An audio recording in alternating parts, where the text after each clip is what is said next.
Bienvenidos futuros juristas del Ecuador y del mundo. Mi nombre es Byron Espinosa y esto es Jurista Habla TV.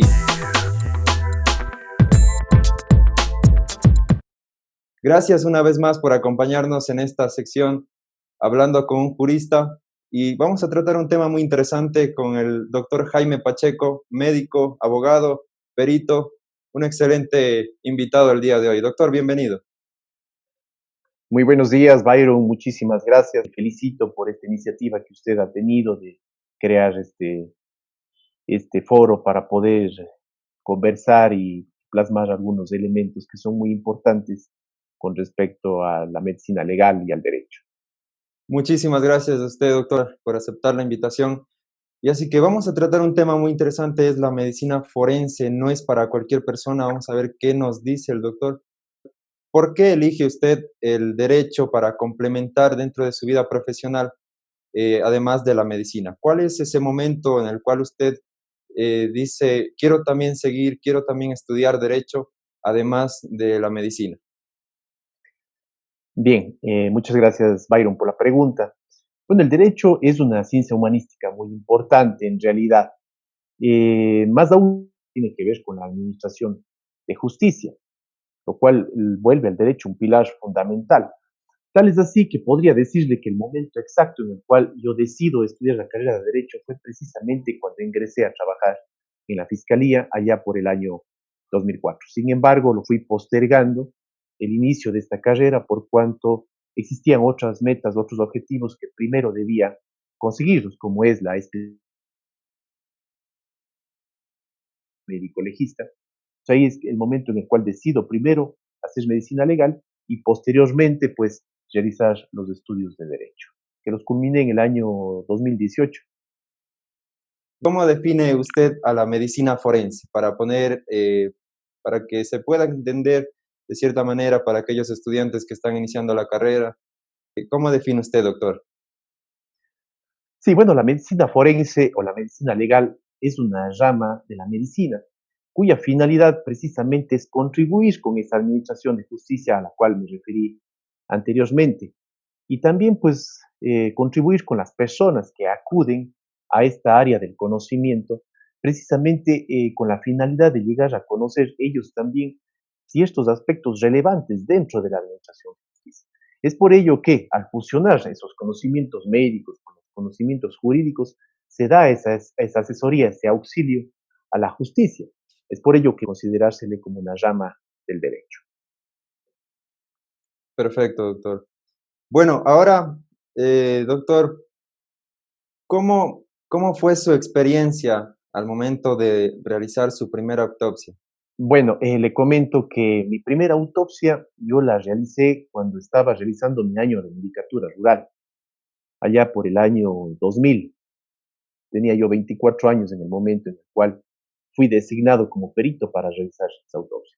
¿Cómo fue la experiencia? Pues totalmente diferente. Uno como médico estaba más acostumbrado a lo que es el trato con pacientes, con seres vivos.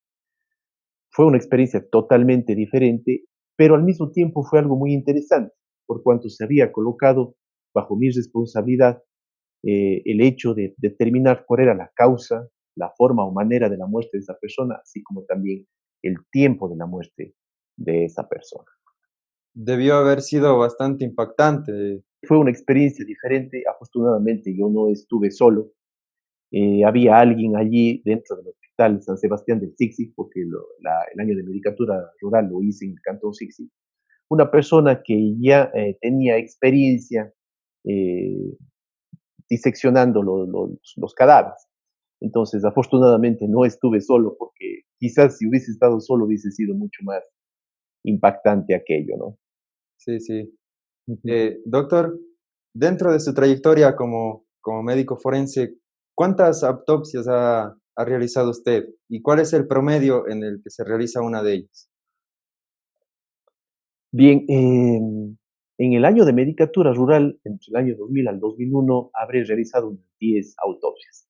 Ya posteriormente, cuando ingreso a laborar en Fiscalía en el año 2004, habré realizado aproximadamente entre 120 a 150 autopsias médico-legales por año.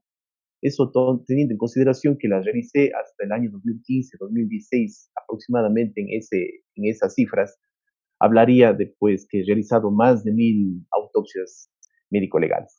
Con respecto al tiempo necesario para realizar este tipo de procedimientos, lo que podría decir es que no existe una cifra exacta, no existe un tiempo mínimo ni máximo.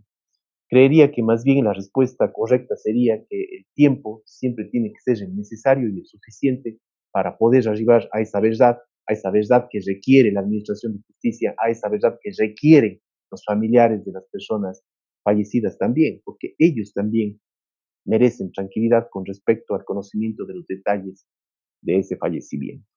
Doctor, sí he escuchado mucho el tema de que los cadáveres realizan ciertos movimientos, una vez ya que después de la vida hay muerte, se ha visto videos en YouTube quizás. ¿Cuál sería este fenómeno? Inclusive se ha escuchado que realizan algunos sonidos que obviamente salen de su boca. ¿Cuál sería, doctor, este fenómeno? ¿Cómo se explicaría esto? Bueno, sí, en efecto, sí es verdad que podrían observarse movimientos en los cadáveres, inclusive se podrían en realidad escuchar sonidos de los cadáveres. Sin embargo, esto no obedece a una voluntad de una persona, que ya se trata de una persona fallecida. En los cadáveres es muy importante, como decía anteriormente, también determinar el tiempo que una persona está fallecida. Y para determinar aquello, los médicos legistas, al igual que todo el campo de la medicina, nos basamos de signos que se conocen en los cadáveres como fenómenos cadavéricos. Uno de ellos es la rigidez cadavérica, que en sus distintos periodos podría hacer que se evidencien movimientos en los cuerpos que, como dije, no obedecen a la voluntad de esa persona, e inclusive los sonidos. La rigidez cadavérica se presenta en los músculos de los cadáveres, y uno de los músculos es el diafragma. El diafragma, que es un músculo importantísimo para la respiración. Y en el momento en el cual este músculo del diafragma presente estos cambios motivados por los distintos periodos de la rigidez cadavérica, podrían darse la emisión de sonidos guturales que pueden emerger por la cavidad oral, por la boca, en efecto. Exacto, entonces, interesante la explicación porque esto rompe totalmente el mito de que quizás sea algo paranormal que se pueda observar dentro al momento de realizar las autopsias o en cadáveres como tal. Así que estén pendientes a esta explicación del doctor. Doctor, ¿en qué caso resulta más difícil determinar la causa de la muerte de una persona? No sé, quizás en personas que han sido ahogadas, en personas que han sido estranguladas, en personas, no sé, ¿en qué casos, doctor? Sería más complejo.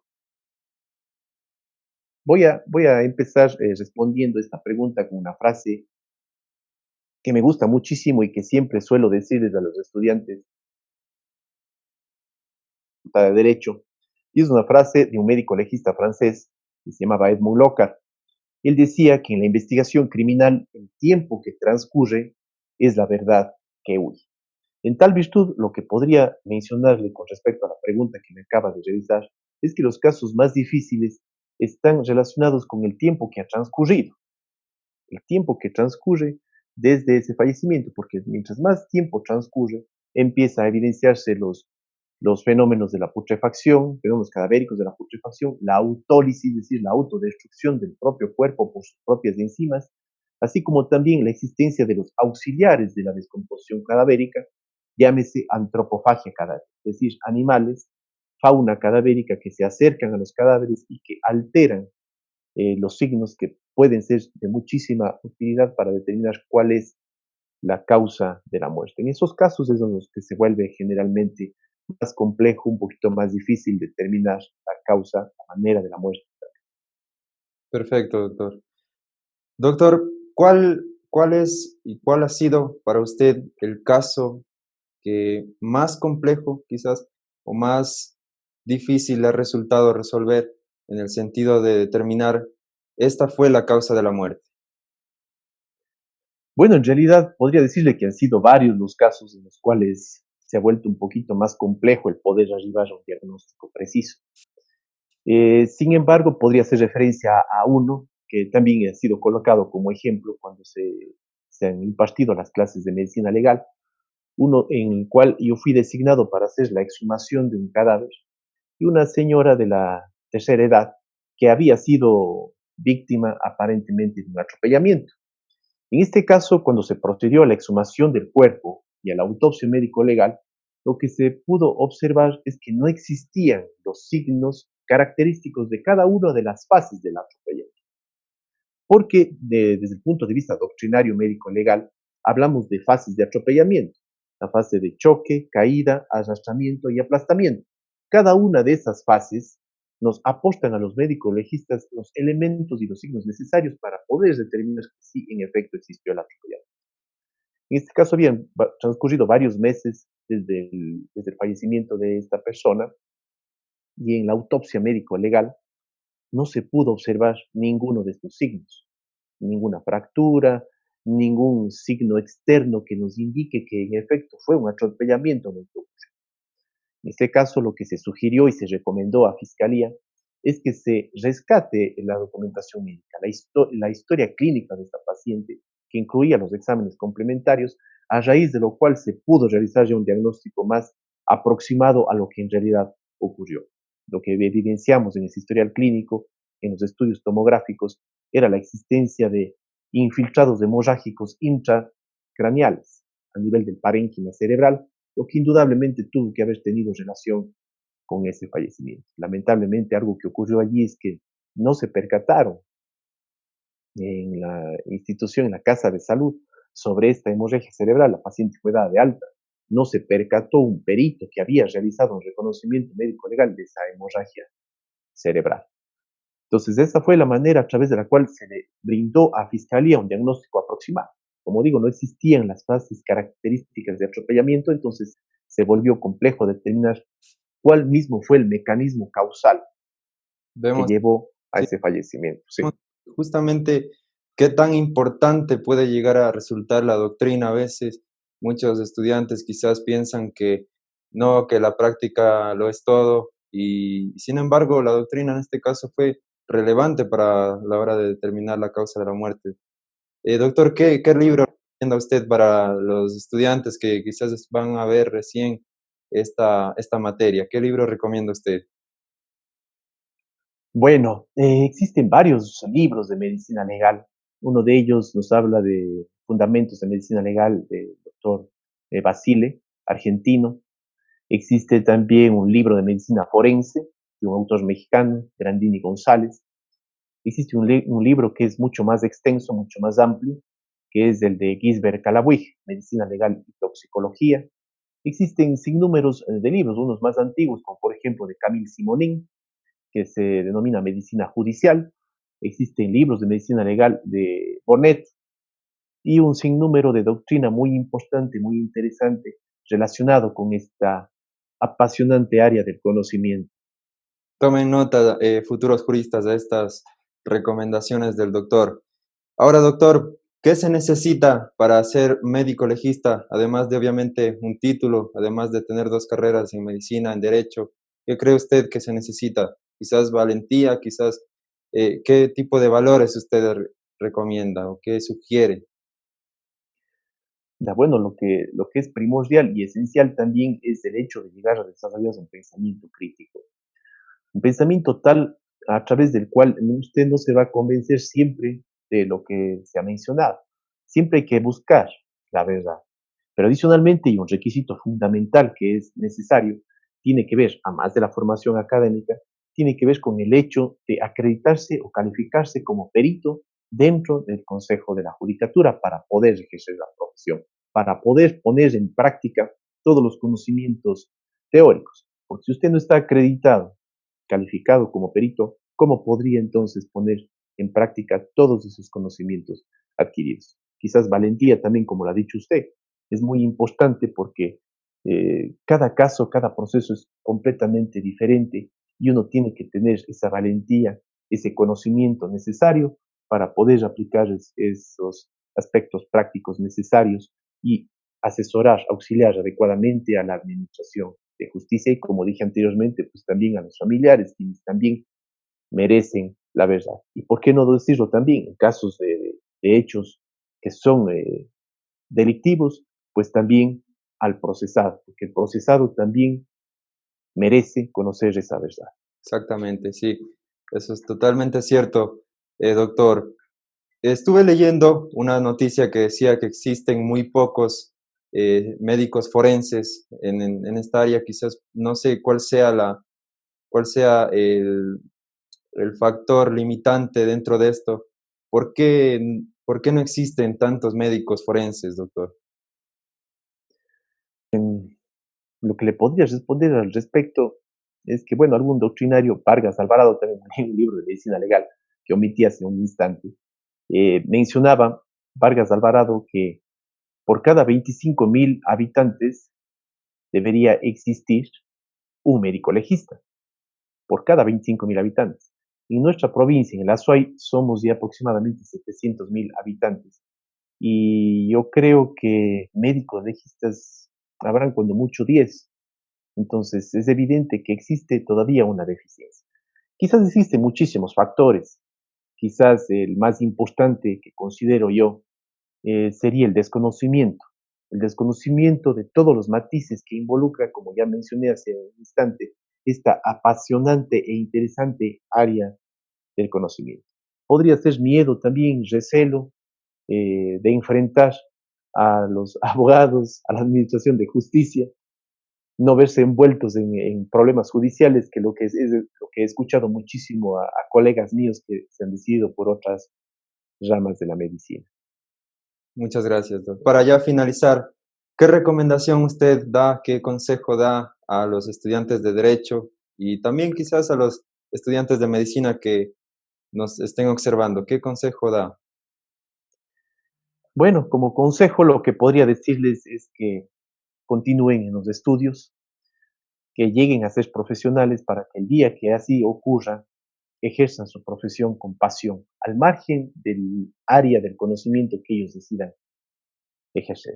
Y siempre, como dije anteriormente, desarrollando ese pensamiento crítico muy importante, muy trascendental, para no siempre creer lo que se les dice, sino siempre poder llegar a cuestionar para poder arribar a esa verdad histórica, esa verdad procesal, que es lo que la Administración de Justicia en realidad necesita y requiere en aras de esa adecuada administración.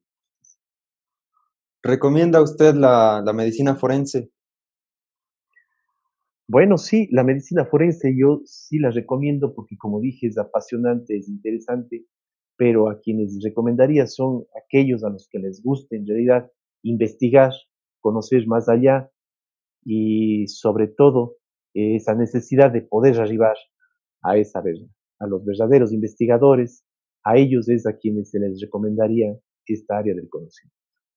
Perfecto, doctor. Tomen nota a esa recomendación, a ese consejo que nos da el doctor Jaime Pacheco. Y bueno, doctor, agradecerle por aceptar la invitación, por aportarnos con un granito y esperamos que sea muy útil. Esperamos, obviamente, doctor, tenerle y contar con usted a posterior, quizás a tratar un tema dentro de la medicina forense. Al contrario, Byron, más bien muchísimas gracias a usted por la invitación. Espero en realidad haber apostado con ese granito de arena que usted menciona y de poder ayudar a quienes se interesen por esta área tan apasionante, como digo, del conocimiento. Muchísimas gracias y muy buenos días. Muchas gracias, doctor. Y bueno, futuros juristas, damos por finalizada la entrevista con el doctor Jaime Pacheco en el tema La medicina forense no es para cualquier persona. Esperamos que les haya sido muy útil.